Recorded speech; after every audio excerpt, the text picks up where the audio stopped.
কত?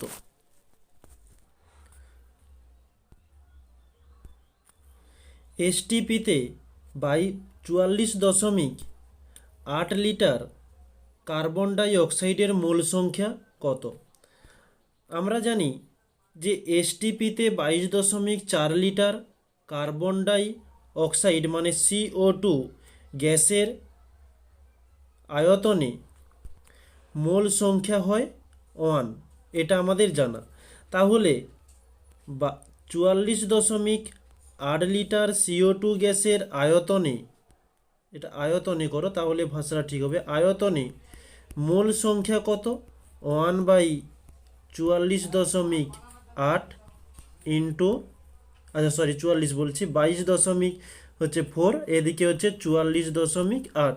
তাহলে আমরা যদি কাটাকাটি করি একেবারে 1 এবং এদিকে হচ্ছে 2তে চলে যাবে। পয়েন্ট পয়েন্ট তুলে তোমরা ক্যালকুলেশন করতে পারো, কিন্তু দেখেই বোঝা যাচ্ছে যে 2-এ যাবে। তাহলে দিয়ে দিলাম, এটি হবে 2 মোল। ওকে, এটি হচ্ছে অ্যান্সার।